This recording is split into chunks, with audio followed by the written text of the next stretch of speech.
If they do that, the Cougars will be very, very, very, very tough to beat. Off the window, no. Roberts tries to get it. Shed for the win. Got it. Just with 14 points, but you just look, the way that he dominated the game was in controlling the pace and making smart decision after decision. On the fly, slam it down. Go to pizza spot before or after. The dream is alive for Houston. Go Cougs! Let's go! Welcome into another episode of Let's Rage Coogs presented by the Saxenian Family. And unfortunately, we're coming off the heels of a very lopsided affair in the desert. The Arizona Wildcats defeated Houston 27-3 on a Friday night that turned into Saturday morning. And we're going to talk about it. Joining, as always, Kris Gardner, Bryce Beall, Dayon Dunlap. How are y'all doing on this Saturday morning? I've been better. I mean, golly, man. Brothers, how y'all doing? Man. That was brutal. That was brutal. Man. I'm disappointed. I am. I'm disappointed. That's all I can say. Bye weeks suck for this team. Yep. Apparently, bye weeks are the devil. Golly, well, man. but and interestingly enough, both times they headed into the bye week, you'd expect that they'd have momentum coming off pretty big wins, and they just weren't able to follow up against teams that they on paper could have beaten, and it just didn't come together when they went out on the field. Houston definitely had a lot of chances in this game, especially early in the first half. I mean, the defense, outside of that one play where they jumped off sides and Arizona got the free play, led to a touchdown. I think they played a phenomenal first half. Certainly was giving the offense opportunities, and Houston just couldn't convert on offense. They had that goal-to-goal situation, had it from the 1 yard line twice again, and like we've seen multiple times throughout the season, they struggled to convert that into touchdowns. Ended up with a turnover on downs, weren't able to score a touchdown. And I mean, if you can't put up points, it's going to be really, really hard to win. And once again, Houston's offensive woes really held his team back, and then Arizona opened up the game in the second. I mean, what is so difficult for the OC to use a tight end, a running back, or the fullback, or somebody in goal line situations? I mean, mix it up. Oh my gosh, that was just another rehashing. Damn, brother, can't hear you, man. You're not muted, but we can't hear you. But that was just Bryce. Go ahead, man. I mean, I'm trying to be nice. That's the most, I think, demoralizing thing about when you're on the road and you have a chance to. At the time, I think they could have tied the ball game up. It's 7-0. And that happens. Nothing demoralizes you more on the sideline than to get all the way down into the one and to not get it in. And it would be more surprising if it was out of their norm, or if this has happened all year. And at some point you think you ask yourself, and I want his close friends asking themselves, do we not spend enough time on it? Like, I would open up, if I'm a coach for instance, I would open up every practice with a competition drill. Good on good. We're getting on the 1 or 2 yard line. Winner is good. The loser has sprints. You got to make it competitive. Make the offense want to come out and actually win that drill. That right there, it sucked the light. I mean, the stadium was empty, it looked like from television, but it just seemed like it sucked the energy off the sideline. And I knew from there it was going downhill, and the team just could not find any energy, could not build any momentum, and it was hard to watch. And we're not the type of team, we can't play from behind. Agreed. The quarterback is not the type of quarterback that we can get big plays quickly and be able to play. We have to play the side where we can run the football, stay ahead of the game, or even stay within striking distance. Once that happens and you don't score, we're not a good enough offense for that. Keenan had not. Oh my goodness! Wow, wow. I the bye week. Where was it? BBZ said it. The bye week. I'm gonna say this, and y'all, if y'all disagree, let me know. It looked like some of the players took Arizona for granted, which is disappointing. I know they lost 5 in a row or whatever, but this is the chance. You win tonight, you improve your chances to become eligible. Yes. Yeah. Oh my goodness. Just disappointing. The turnover issue margin. I mean, that's it. This year, the Cougs lose it. Turnover margin, they lose. They win it. They win. No in between. And Jamarian Burnett took a step back today with the fumbles.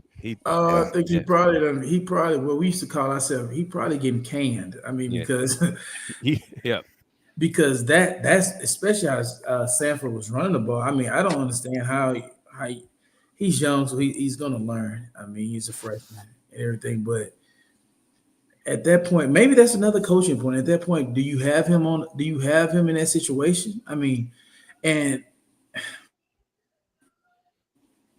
that I'm at a loss of words. I was watching that game and I was so confident when I woke up this morning. I'm like, man, we got a chance to get to 5 wins and we're gonna actually do this. Like, it's gonna be a great turnaround, a great first. It's still a good first year. Let's not take away from what they've done the last couple of weeks, building up to like improving identity. But when you see games like that, you think to yourself, like, I was watching the game and said, do the guys want to check out? Because sometimes I remember my junior year, we had a losing season and it was so bad. If we won our last game against Tech, we would have made a bowl game. But I know a couple of us in the locker room was thinking, man, and he's going through these bowl practices and let's just go ahead and get the break. I wondered, did they check out already, not wanted to do the bowl practices? That's what it looked like today. And to hear you say that's real talk. You know, that's something. We never said it out loud. Never said it out loud, but it was a couple of us in the locker room was thinking to myself, man, that's an extra 3 weeks of practicing, getting up here, bowl preparation, weights, where we can get out like the normal general population in school and be out in the second week of December and go home to our families. So that was really in our mindset. And today, that's what that game looked like. Agreed. Can you guys hear me now? Yes, sir. Yeah, we got you, brother. Yeah. Okay.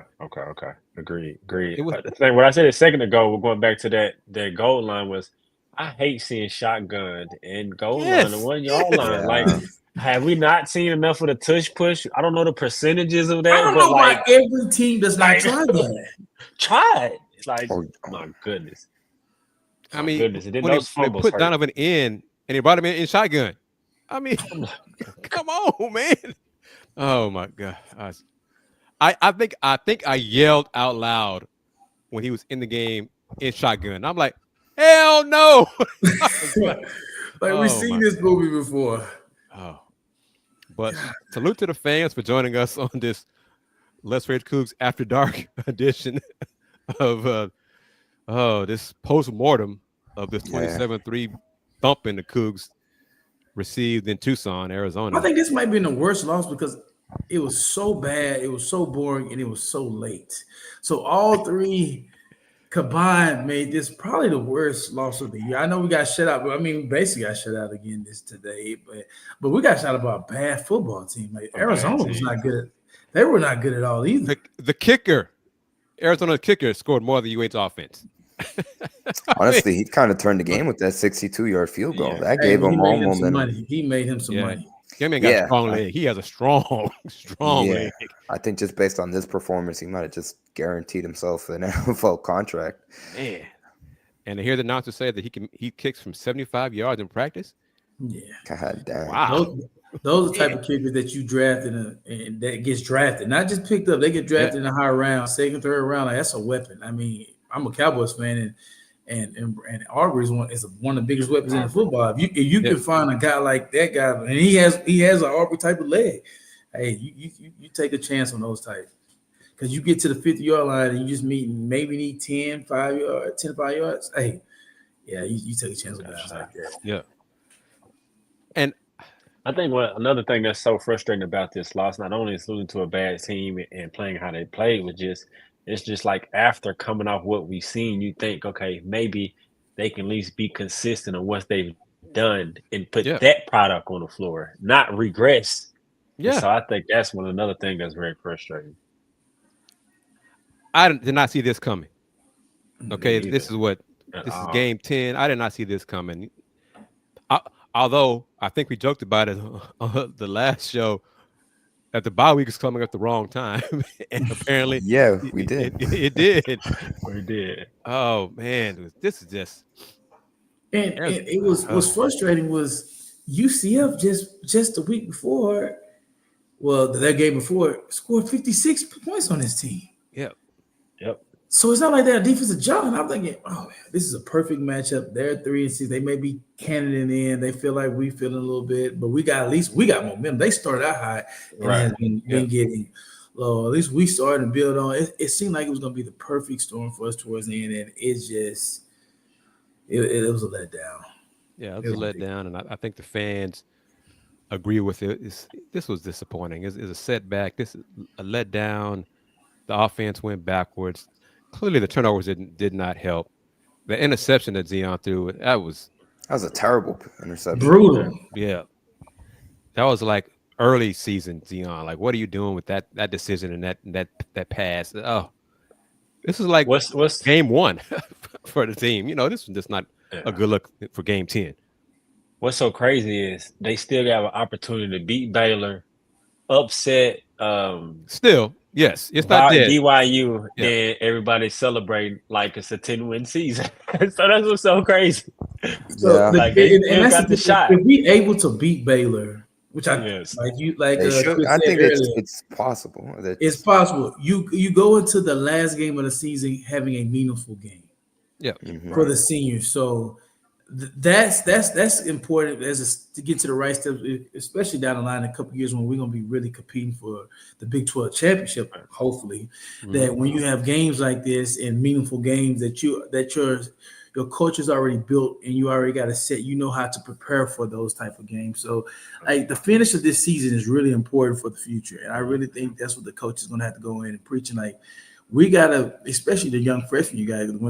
By the time they'll go get seniors, they're still here. They understand that we had 2 games to play for and a meaningful time when we were freshmen, and we saw what we had to do. We had to prepare, and it's going to get us ready for when we seniors, and we need to close out these 2 games to have a spot in the Big 12 championship. So that's how I was set up. I was a coaching staff, and as a player, the ones who haven't checked out, who ain't ready to go home for the Christmas break, when it happens, that's what we have to do. This couple of points. Crabtree's agree with this one, and then ZZM, I see you as well. The O-line struggled again, tonight. That was a step back for them as well. Yeah. Red zone offense, this is brutal. Again, brutal play calling. But this, I think I agree with this too. I'm not sure with Barbay calling the plays. Who knows what's going to happen against Baylor? So, and it's the Houston Blue game. I mean, I think it's senior night as well. Yep. I mean, it's almost like some of the players were looking ahead to the Baylor game instead of focusing on Arizona. You beat Arizona, then you beat Baylor, you're going to a bowl. Yes. Before even facing BYU. Mm-hmm. Oh man, this is just so disappointing. I will say one player that didn't seem checked out was Rashawn Sanford, who put together his best performance of the season. Had 70. Well, unfortunately, I mean, like the rest of the offense cooled off in the second half, but he had 70 plus yards at halftime, and he had 5 catches for 40 yards too. Had that fumble late, which I'm surprised they didn't look at that more. It looked like it was bang bang, but he had a really good performance tonight, and that's really the only positive from the offense in this game against Arizona. Manjack was solid too. I don't think Stephen Johnson was solid too. Yeah, come across that middle. And today's Manjack's birthday, so I'm surprised we didn't try to feature him a little more. I mean, he's probably been one of the most consistent when he's out there players that we've had today. But that was like you said, and I think Sanford was really solid. I think he was competing. He had a bounce to him. He had one of the few players who had a bounce to him, but up front, we're just not very good up front, and I think that's the issue we have to address this all season. I've gone to a point. I've even called the Houston coaches myself. I got a couple of O-linemen I know they're at bigger schools. I'm not going to say their names. That I'm trying to get the transfer into U of H. And they said they won a couple of years. We have to address that issue. So I'm trying to do my part, and I called the Houston coaches this week and said, "Hey, listen, I got 2 guys who want to come in. They got 9 and 10 stars at SEC schools. They want to come home. We have to address that issue up front because you're not going to be anybody. You're not going to be able to run the ball or be any good if you can't." And you saw the difference between Colorado this year from the prior 2 years they had. They didn't have an O-line play. Dayon went and did a whole overhaul of O-linemen, and now they're competing for the Big 12 championship. So it starts up front. Every team knows that D-line and O-line. So we have to get better in the trenches, and we will. 2 for 13 on third down, 0 for 4 on fourth down. Oh. The fake punt. Did y'all like that call? Yeah, but timing, but it's something to try to get a spark. It just we said earlier this year that we wish we would have done something more like to take chances. So I can't go back and say, oh no, right. So yeah, I like the call. Execution was bad, but maybe they saw something they saw on film and practice. They got that look and they got the look, so they went for it. I hope that's what it was, that they got the look they wanted. It just wasn't a pre when we got there. We're going to run a fake punt that, but maybe he addressed it in his press conference. Yeah, I'm kind of curious. I hope Coach has a post game press conference. I'm not sure how many colleagues traveled to. There's 2. They'll have one now. Well, I don't know because what was? Well, there's one. There's one at least.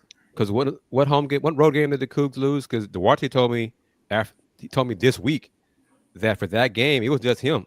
for post game, Coach Fritz just sat down with him and talked to him. That's why we didn't see anything on YouTube, because they didn't record one. The school did not record one. It was just Coach Fritz and Duarte talking. That was it. So I'm hoping that's not the case. It might be the case today again. Oh man, but I mean, Zim makes a great point. He said the fake. I kind of like the call. Had a higher chance of being the first time. But the pass was just, and I mean, do you guys think he caught it? I thought he caught it. I mean, you really couldn't.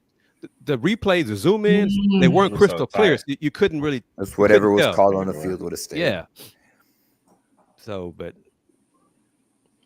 I mean, it seems right though that the goal line offense was just trash. It was atrocious. Trash, man. I mean, just trash. So, oh man. Well, let's leave that there for a second. I'd like to thank each and every single person that has joined us at 12:48 in the morning on a Saturday morning to talk about this 27-3 loss between the Houston Cougars and the Arizona Wildcats. Houston falls to 4-6. Their record in the Big 12 is now 3-4. So that's another thing. They fall under 500 in conference play. But of course, we also like to say thank you to our sponsors for today's episode of Let's Rage Coogs After Dark, beginning with Steve Saxenian, who is the primary sponsor of not only tonight's episode, but each and every single post-game show for both football and men's basketball all year long. And of course, we also like to say thank you to our other sponsors, beginning with Coogston. Thank you to the Coogston Tailgate for being a sponsor. They're located in Blue Lot 16D on game days, and they invite everybody to join them at their tailgate for food, drinks, and music. Follow them online at Twitter, or X, formerly known as Twitter, at Coogston for tailgate details. They have one left ahead of that Baylor game this upcoming Saturday, November 23rd. So if you haven't done so all season long, be sure to stop by at their tailgate. They have great food all the time. They literally welcome you with open arms. And while you're at it, tell them that you heard about them on Let's Rage Coogs. And of course, we also like to say thank you to Star Pizza, Houston's destination for hot pizza delivery since 1976. They have 3 locations throughout the Houston area. You can visit them online at starpizza.net or on social media at starpizzahou. And they constantly have daily deals to go along with their pizza, their pasta, their desserts, all the things. Be sure to stop by any of their locations. And once again, tell them that you heard about them on Let's Rage Coogs. That being said, 2 games left. Last home game of the season, senior night against Baylor. One thing to look forward to for sure, for certain, we know the defense is going to show up, but so will the Houston Blue jerseys make an appearance this year. So that's something to look forward to next Saturday as well. But let's not forget about this point right here. Mm-hmm. The holding penalty on the punt return touchdown that erased the touchdown. Yeah. It was holding. I mean, it was a hold. It was frustrating because he had just turned the corner. Yeah. When they held, and it was obvious the moment he ran past. You could see it live. It took away points. That would have tied the game at that point. 7-7. And We like had on a, multiple lead or get ahead, and if you get ahead, the game is called and played completely different. That if we tied it at 7-7, it's called and played completely different. But we just could not stop shooting our own foot, and it's just God. They're praying for better days. That's all I can say. I mean, on the bright side, speaking of the blue jersey, just with the marketing that new Eddie Nunez and the entire marketing athletic department has been outstanding. I mean, Yes. as a former player, Bryce, what's your outlook on it? What's the difference that you've seen and noticed from then and all the way up to recent years as just as last year? I'm a hater. I'm a hater. Like, we only had the red and white, and we didn't have none of this. Like it's amazing. Like, those jerseys are beautiful. I can't wait to see them. I mean, it's some of the most beautiful jerseys. It's a recruiting tool. It needs to be a big week for you. They need to really take advantage of this week, especially with some guys that may be on the fence that you could probably get to come see those beautiful things. And I'm telling you, kids, I coach them every day. The drip is the most important thing to them. A lot of it's the drip, so they want the drip, and this is a drip weekend for U of A. So hopefully they take big advantage of it. But as a former player, man, to see those things, man, I'm not hating. I just be saying that, but it's beautiful to see, and I wish we could have wore those things. But hey, I'm glad they catching on to the trend, so it's good. It's good to see. Like you said, Dayon, readily available throughout the Houston area, not just at the University of Houston, but throughout the Houston area, you can get your Houston Blue merch. They executed that perfectly.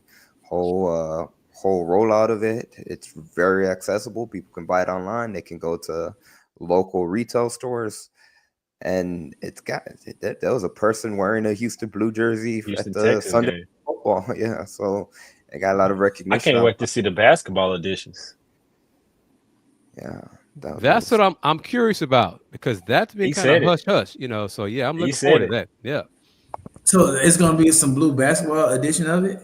Volleyball got there. He said every sport he preferences will have their edition. Now, when they'll roll it out, he didn't specify.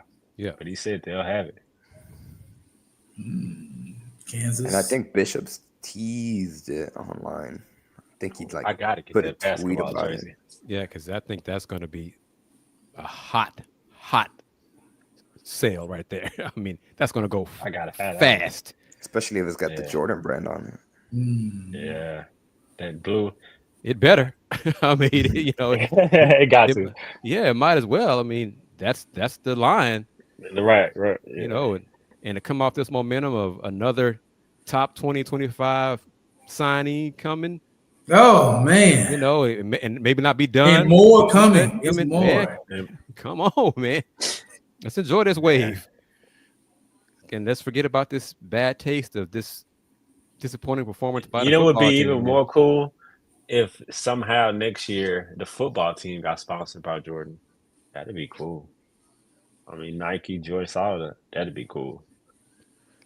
I don't know how that works. Me either, but because in the universe, that'd be great. Because there's one team that probably shouldn't be a Jordan brand on campus, but they are. So just leave that alone.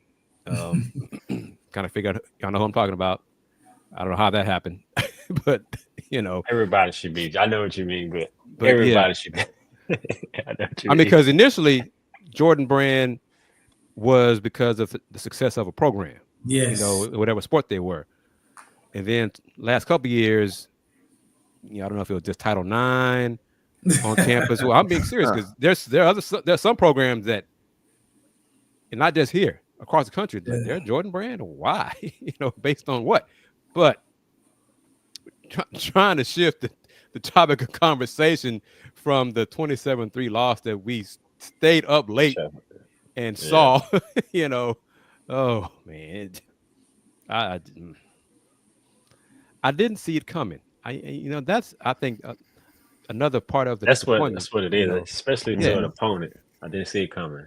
I just did not see not to those guys. No. Right. I mean, be competitive, and clearly, bye weeks for this team or this staff or whatever is just bad. It's bad. Preparation goes down. I don't know what happens, but this is 2 times this year. Coming off a bye week, the team had really some of their worst performances coming off a bye week, and that's just And not happening.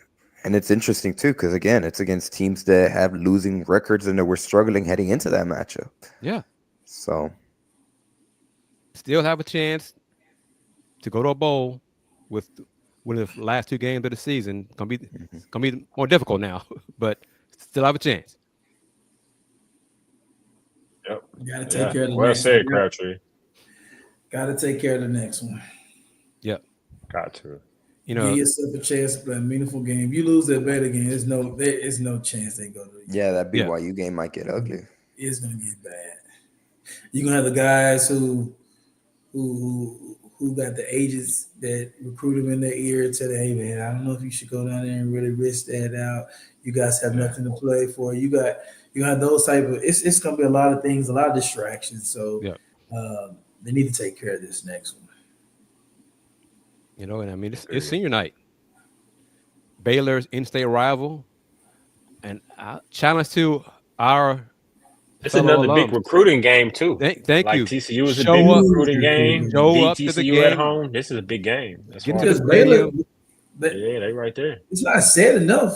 Radler's on the hot seat, and I know a bunch of coaches around the college that I talked to. They have told me they expect him to be let go at the end of the year, and there's a couple of kids that are committed there that could really help our class out as well. So like you can send a loss to U of H would be devastating for his chances of even slim chance he has to stand on in Baylor. And I don't wish nobody to get fired at all. I really don't, because I'm a coach myself, so I understand how that happens. But for our sake, to improve our roster, improve our future, and like you said, it's a big in-state rivalry. If you could say in the same year you beat TCU and Baylor, hey, that's a lot. That's because Friston goes to somebody's living room and say, this is our second year in the Big 12, and my first year here, I was able to go beat the team out of Waco, the team out of Fort Worth that are in our conference. So that'll be huge for them. So we gotta get it done.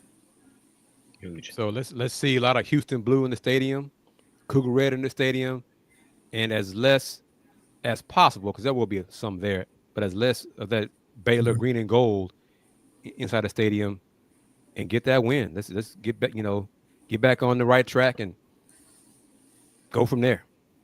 It's a big one. It's a big game for the program, to get this sour taste out of all of our mouths. Because I'm assuming, and I'm pretty certain that the players are like, man, this sucks. We laid an egg tonight. We got to get this back. Come on, we got to send our seniors out on with a win at home. We got to get this done for them. Yeah. And I think T.I. said this a few times tonight, but yes, no more of this shotgun on the goal line. Please. Oh, no more. They understand when you get on the center, it's so many things you can do. Your boot game, your play action game, your quarterback. It's so much you can do under the center. Then we in shotgun. My offensive coordinator in college, I always said this. Kingsbury, Cliff Kingsbury. I asked him. I said, Coach, why is it many teams? And he said a lot of teams don't practice it enough to get under center. When you were predominantly, like we were when he was there, we were predominantly shotgun. Like our quarterback and center didn't have enough repetition of getting under center and taking snaps, so he was very uncomfortable being under center. And I was like, well, that makes sense because you don't want last thing you do is fumble a snap. But at this point, a game was it 9 or 10? 10, yeah. And you can't get and do the shotgun mess. And it's time to be pre-practice. Hey, y'all need to do 100 snaps, like under center, so we can be able to run some type of offense that'll change it up a little bit. Try something different. Let's wrap it up, fellas. I mean, I am really just bummed out about this loss. Yeah. And we stayed up late to watch this. You know what I'm saying? We stayed up late, all of us, to watch that disappointing performance. What else is there to say? That's it. you know, and Gotta we get got that next one. got to get the next one, and we got time off because basketball team doesn't play till the 22nd. So Friday. So it'll be back to back. Yeah. We'll play Friday, and then they play football team plays on Saturday. So be a while since the next Let's Rage Coogs. That being said, again, Kris, I also like to thank our sponsors of today's episode, starting with Steve Saxenian, again, primary sponsor for tonight's episode and each and every single football and men's basketball postgame show. Big thank you to Star Pizza for being a secondary sponsor on today's episode. They have 3 locations throughout the Houston area. Again, visit them online at starpizza.net and check them out on social media. They're constantly giving out different promotions, and most definitely be sure to check them out Tuesdays and Fridays for their all-you-can-eat pizza buffet lunch special. That it is, if you go there during that lunch special, be prepared to eat because you legitimately are going to take advantage of it because they have a variety of different options, and you will not be disappointed.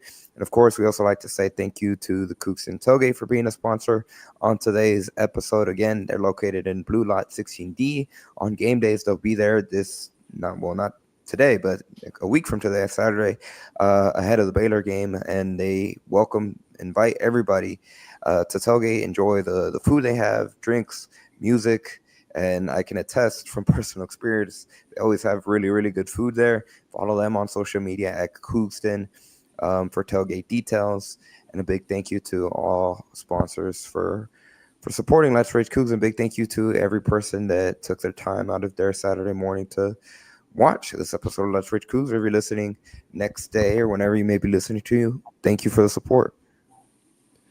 Yeah, I'll go first. Thank you for staying up with this edition, the Let's Rage Coogs After Dark edition of the shows. We recap the disappointing performance of the Cougs losing 27-3 in Arizona.